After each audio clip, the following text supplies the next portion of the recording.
Hey, what's going on, everybody? Rodney Stokes here, and this is video 1 of week 1 of the Prospector Protocol. This is a brand new weekly series where I'm basically going to be walking you step by step from beginning as far as, personal development and mindset, all the way up to all of the things that you need to have in place to grow a 6-figure or even a 7-figure business online.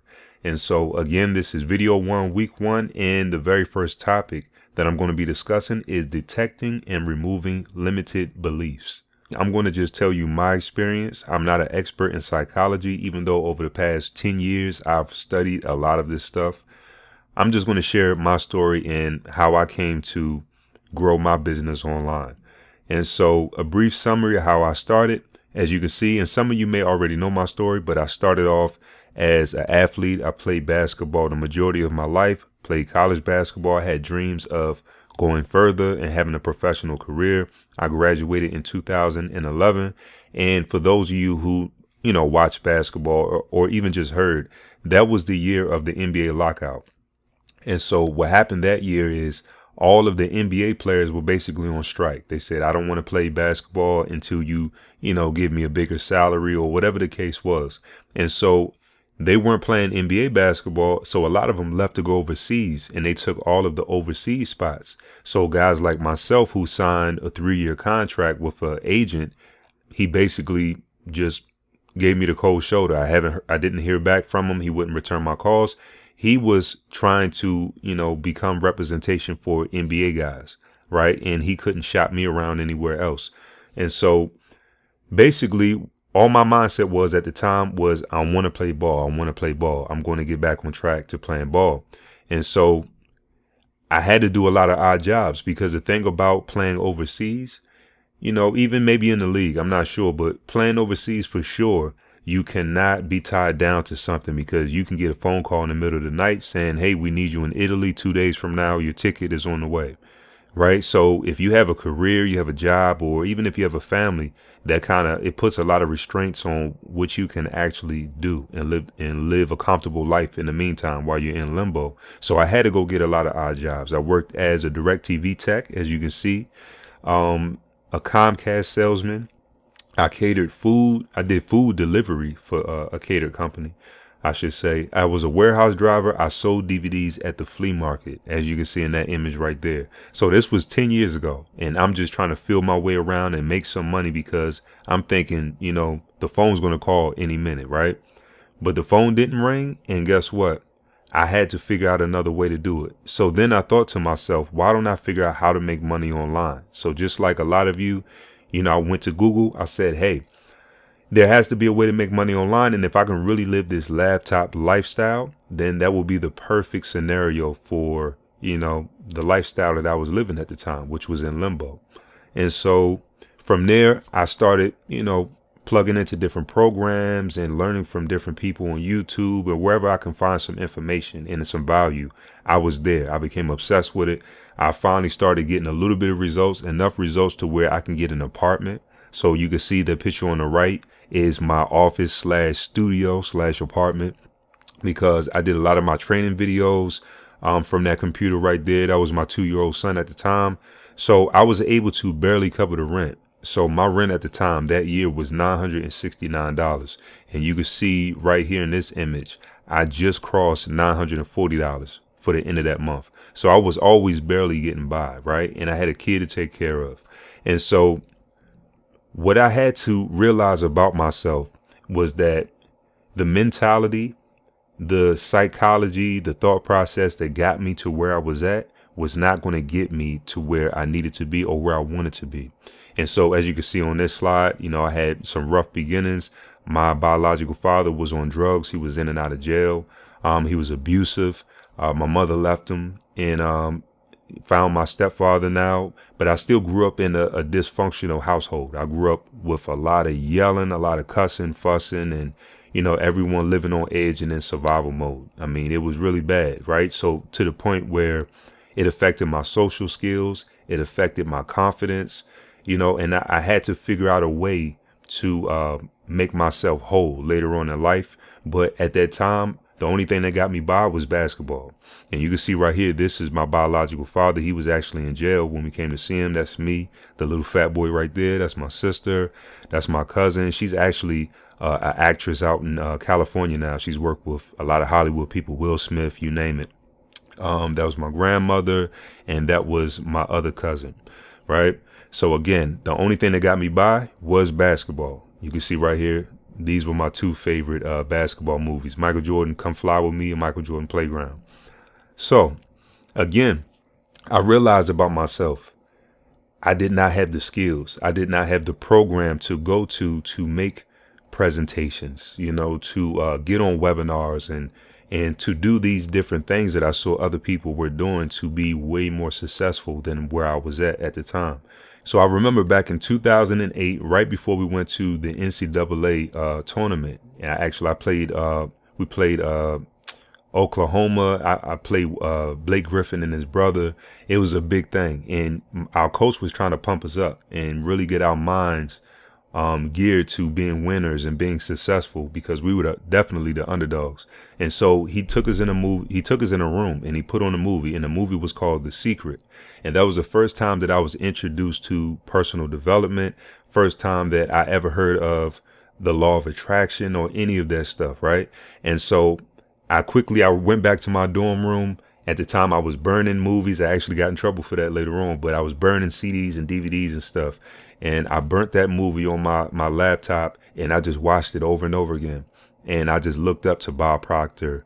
I looked up to Jack Canfield, John Assaraf, Lisa Nichols, all of those experts on that movie. In that movie, I looked into them. I began to follow them. And so that was the beginning of my personal development journey, but it was a light beginning, right? So again, as I started to get results and I saw that I was hitting a wall, I knew I had to go back and dig deeper into personal development. So I started looking up and following every influencer. Like I said, I believe 100% in the law of attraction, and I also study other universal laws. What I realized about myself, and also, doing this personal development journey and seeing other people's results, is I wasn't going to get it being in my comfort zone. And so this is a quote by Joseph Campbell: "The cave you fear to enter holds the treasure that you seek." And so your results are always on the other side of your fear. So if you can't become comfortable being uncomfortable, then it's going to be very hard for you to increase your value to anybody, really. Because if you already had those things ingrained in you to get those results, to get that success that you want, you would already have them with your current comfort level. So the fact that you have to step out of it makes sense, because you have to kind of become a different person or a different version of yourself. And so, like I said, if the results you wanted were achievable while staying in your comfort zone, then you will already have them. And a quick way to find out what your limiting beliefs are is to become aware of what actions are hard for you, like public speaking, or, just anything that you have to push yourself. You have to really focus and push yourself, and it's not second nature. That is your limiting belief. Right. And so what I would do, if it was public speaking, or if it was, let's say public speaking, I would go to YouTube, I would go to Google, and I would type in how to overcome public speaking. And I would look at all the different experts, and I would see who was the most popular expert. And then I would dig deeper to see if they had books or courses or anything like that. And so my main focus was to kind of pinpoint my deficiency based on where I was or where I wanted to be. And then I will find the expert, and then I will use whatever tricks or principles they had mastered and taught in those different pieces of material that they published. And I would use that to remove those blocks. I will constantly practice applying those different principles and tricks and hacks, or whatever you want to call it. And so, again, I realized it all came down to cause and effect. So here's a quote that I love as well: "Everyone is self-made, but only the successful will admit it."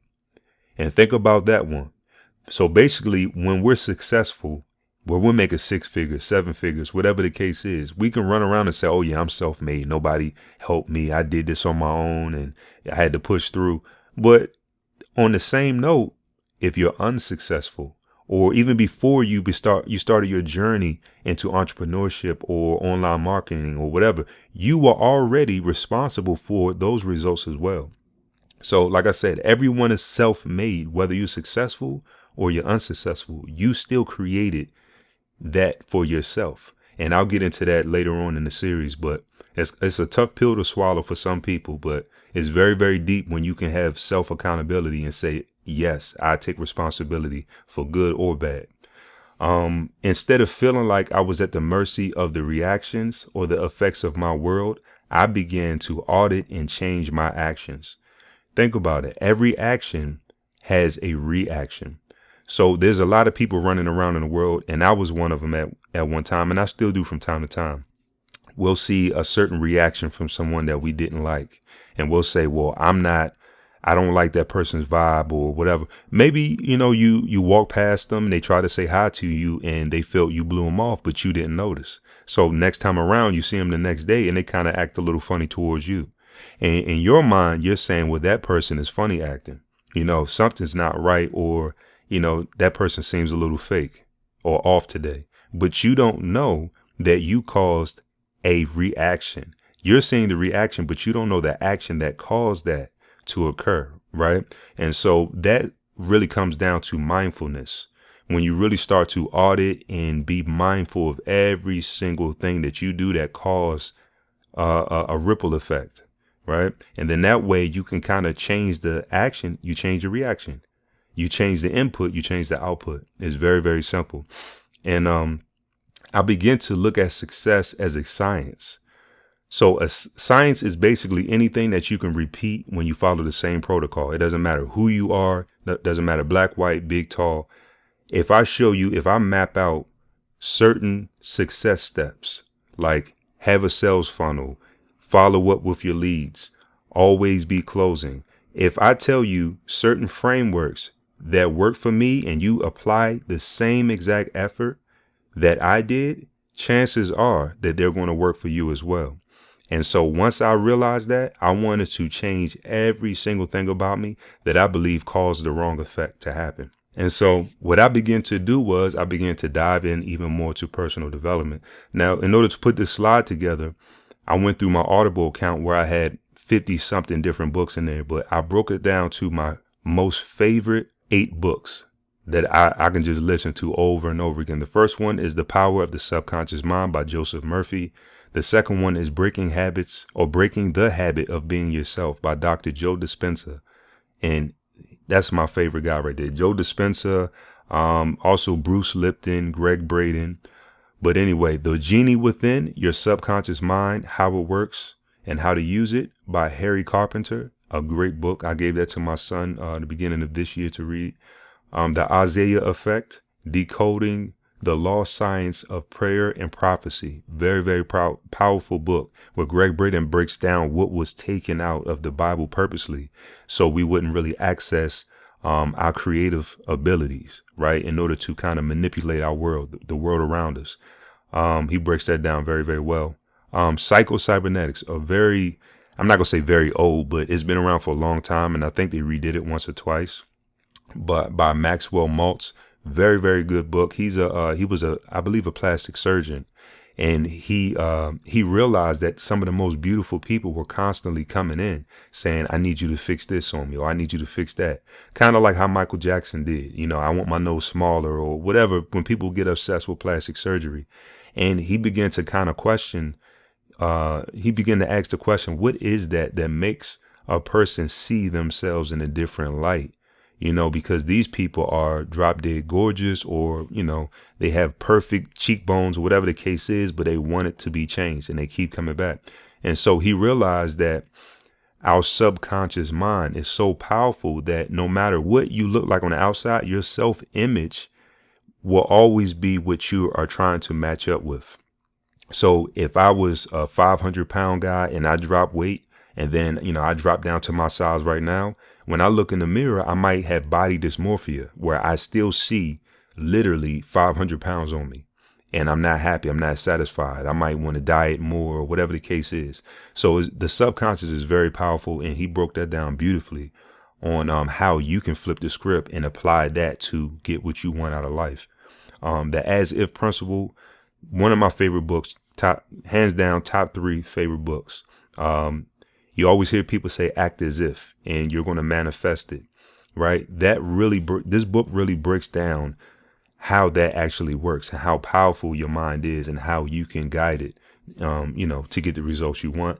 The Power of Habit by Charles Dugans. That's a great book. I highly recommend that. And another one of my top 5 favorites is The Untethered Soul by Michael Singer. I'll tell you one thing from that book that I was like, I love this book.